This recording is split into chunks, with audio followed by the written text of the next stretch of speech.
Surviving infidelity. Updated, my mom cheated on my dad, and she blames me. Hi. I'm a daughter of a mother who cheated on my father. My mother isn't exactly a pro in the social media department. Especially when it comes to passwords, remembering them, changing them, etc., etc. I've always done this because she asks me to, not because I wanted to, because she asks me to. This storm started with me having a political debate on Facebook with another individual, and leading to me being blocked. It was stupid really. And then it clicked in me.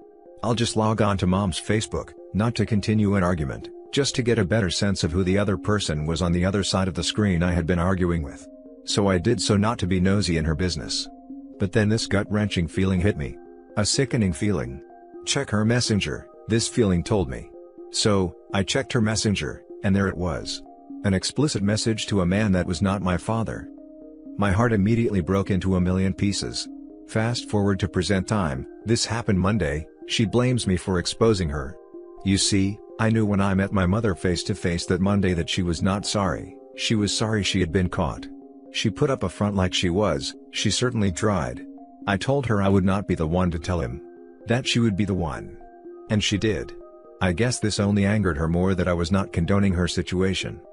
She messaged me later that day and asked me for her passwords, and I reluctantly gave them to her. But everyone knows when you change your Facebook password, you click that little box, log me out of all other devices, and my mother didn't know this. Hence the reason I always helped her. So, I still had access to her account. I didn't tell her because I wanted to see my mother for who she was in this situation. I wasn't blind, and I was going to follow that gut feeling that told me that she was not sorry. Since then, she has continued to message her lover, saying that my grandmother told her, I should have smacked the piss out of Eve. She caused this. Eve wouldn't shut up until I told him. Eve has destroyed me, she has caused a mess. If Eve hadn't been nosy, I wouldn't be in this position. Newsflash, you wouldn't be in this position had you not cheated. Don't cheat unless you want to get caught. I hope her lover is worth losing her only daughter, and husband of over 20 years. Now for the top advice before the update. This is not your fault. You hit it right on the head. She's not sorry, she is only remorseful that she was caught. If your dad blames you too, then that would be a tragedy, because all you did was expose a cheater. Cheaters are narcissists that only think of themselves and how things affect them. I'd hate to think that your dad would buy into her BS, but you never know, and you should prepare yourself in that eventuality. You can point him to this forum if necessary. You actually have the upper hand, because you can actually ask if the affair partner's wife knows. You actually hold the power over two families. When they come back at you, it's going to hurt and sting, but the proper reply is that you, yourself did not cheat, she did. Big hugs. No, he's not angry. Father's Day is coming up here in the US, and he told me, this year I didn't have to get him anything, because what I did was the best thing anyone had ever done for him. Good dad. He is the best. Has always worked hard to support his family. You need to start taking screenshots of all of that, especially if you are younger than 18, because there will be a custody aspect of the divorce if you are under 18. And you do not want her to have sole or 50% custody of you, when she is abusive. So by getting evidence that she wants to hit you, will go a long way in preventing her from getting custody. It will also help your dad get evidence that she participated in adultery. This is very important if you live in a fault state. This means that the person who had an affair, gets dinged during a divorce, could mean less alimony or parental custody rights. Depends on the state's specific law. It also will prevent any lies she may come up with during the divorce in order to get special treatment or deny her behavior. I do have screenshots. I am over 18, but I still took them. I will not be made out to be a fool or a liar. Update. Update on the situation with my grandmother. My mother is currently staying with my grandmother to give my father space. I called her to confront her, that I knew that she had messaged her lover the night it came out, and that I knew all the things she was saying about me. I asked her why she would do either of those things, and she told me that she done them out of anger. I asked her if my grandmother really said I needed to be smacked, and she said yes. She continued to give me excuse after excuse for her actions. Then told me she was going to have to move, when I then heard my grandmother in the background say, yeah, because of her. I then told my mother I didn't understand why it seemed so easy for people to turn against me. I told her I loved her, and got off of the phone. So much for family, I guess. Now for the next story. My 25 brother-in-law, 35, discovered my sister, 28, was cheating on him, and my heart is breaking. Note: some minor details will be changed or omitted because if family members have Reddit account. But I won't be adding anything untruthful. I feel so weak. Now I know how it feels when people say they feel numb. As context, my sister has always been the black sheep in our family, and was the most disobedient/rebellious in our Asian family household. Stayed out too late, fought with teachers, has history of lying/gaslighting. But since she had my beautiful niece and married my brother-in-law, she straightened her life and mellowed down her temper. My brother-in-law is the best you could ever wish for. He was gentle but not a pushover. He was always respectful and treated my parents very well. They lived a floor above where our family apartment is. I learned today that the reason for their fallout a week ago was my sister's infidelity. I listened when my older sister explained it to me, and comforted my brother-in-law, but I broke down crying when I went inside the toilet. My father cheated too when I was around 3 years old, had an estranged half-brother. But my mother was too dependent emotionally and financially to my father, and they reconciled. This had a huge effect on my mental health since I learned of this fact when I was in high school. I am civil and thankful for his sacrifices, but a part of me always hated my father because of this. Never did I imagine that someone I love would do this again, and I didn't know that it would cause me so much pain. My brother-in-law was approached by the affair partner's wife and showed pics and other evidences of the infidelity. She collated everything and was planning to file an administrative case against my sister, so she will lose her job. My sister hasn't gone home in days. When my brother-in-law suddenly traveled 2 hours to go to his parents, we knew they fought. My sister said she caught him cheating, and told us to cut contact. She knew how our family viewed infidelity, and so we blocked my brother-in-law. But I knew my sister, so I told my parents that we need to hear brother-in-law's side of the story. And lo and behold, he showed us months worth of pics and videos, kissing another guy. I can't even look at my parents' face without getting teary-eyed, because they just look crushed and so sorry. I don't know why I posted this, if I'm asking for advice or... I don't know. I was always a lurker in this sub because of my trust issues. It was both comforting and alarming, that a lot of people go through what I'm going through. I just don't know what to do. For me, my first priority is my toddler niece. We don't know what my sister is thinking, and she denies everything. She doesn't know about the evidences. We are afraid she will get my niece and just disappear. Just had dinner full of tears with our brother-in-law and I'm sick to my stomach. Now for the top advice before the update. Support the bill. Remind the sister of how traumatic your father's infidelity was, and why is she acting the same. Then minimize contact with the sister and encourage the bill to move on and seek a more trusting relationship, but ask to stay in his life with your niece. The first thing I did when I saw my brother-in-law, I hugged him and apologized. He was so close to our family, and he was the first brother we had. We're 4 girls in the family. I will never forget his heartbroken and worn-out face. My sister is just a wall, even to us. We were all close, but this always happened when she messes up. Trouble, nasty confrontation, reconciliation, peace, and another trouble. Through it all, we forgave her and had a strong sister's bond. However, her pride is too strong and I don't have the strength to fight with her anymore. My other sisters and I are all angry at her, but I'm just... my mind and body are just tired. We don't even know where she is. My parents and sisters are still trying to contact her now. From our conversation, I think my brother-in-law is trying to reconcile. Not 100% sure. After he learned of the affair, he waited for her to confess. Called her and asked if she had anything to confess. She said nothing. He said all he wants is to talk to her honestly. I don't know if my sister is trying to process the mess she is in, and I don't know if she wants to reconcile or not. I hate thinking my niece will grow with a broken family, but if it were up to me, I hope they won't get back together. I think they will end up fighting all the time, always suspicious, and that's what I grew up with. But I don't think I can tell my brother-in-law what to do right now. Answering this question has made me realize the reason for posting this rant. It's because I am so confused right now, between loving and hating my sister, feeling so guilty towards my brother-in-law, and siding with my family, not because anyone is telling me to, but because my sister is my family. Maybe that's why I feel this way. This is an important reminder that cheating victimizes more than just the spouse or the children. It abuses entire families. You need to support your sister, but that means some very tough love. Supporting her means calling her out when she tries gaslighting, blame shifting, and anything else short of full accountability for what she's done, and how it has impacted those she loves. Tell her you love her and that's why you're not participating in her nonsense about it.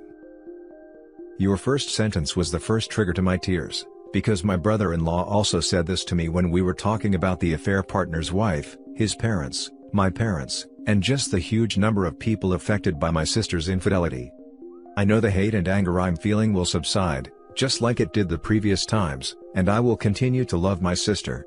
I never held back saying mean things to her if they were true, and emphasized on how the consequences also include hurting us, our parents, her family. I am dreading the confrontation and am scared about the end result, but it is inevitable that in the end, no matter how many profanities I throw out, I can't ever hurt her or leave her. My only advice would be don't turn your back on him. My brother's wife cheated, and eventually he was able to get over the heartbreak, but what he couldn't get over was losing her family. He was very close to her family, especially her mom, and they just forgot he existed after his wife left him.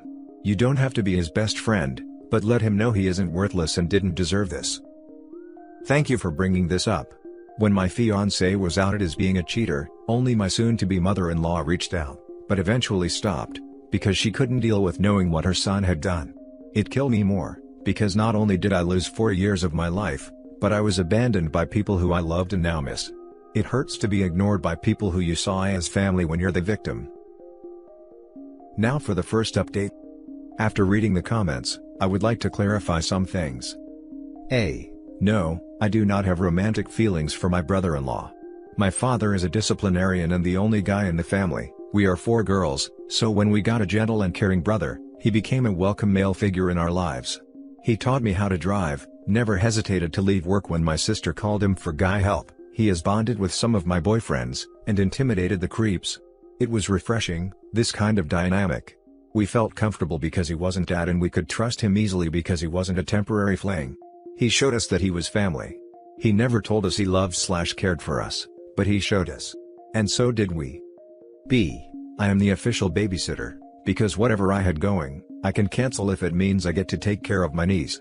We bonded a lot through the years and she means the world to me. My parents and sisters feel the same way. My niece grew up in an extended family setup, and so it is almost impossible to keep a problem to yourself. Everyone would try to offer help and you just have to ask for help or convey that you can solve it yourself. My sisters and I also grew up with a tight-knit bond. We had room to ourselves, but always ended up hanging out in one room, because we always loved doing things together until college, and then now where we all have work. But I never thought we weren't close anymore even we all became adults and started seeing each other less, and that's how it's almost an automatic reaction to run to anyone who is having a hard time. I posted this last night, when I was deeply emotional, and the shock of what happened was still very raw. Being so overwhelmed was a reaction to thinking that I had lost a really important part of my life. Because I know it's never going to be the same again. I knew that infidelity has permanent cracks that no magic glue can fix. I was so afraid of this happening again.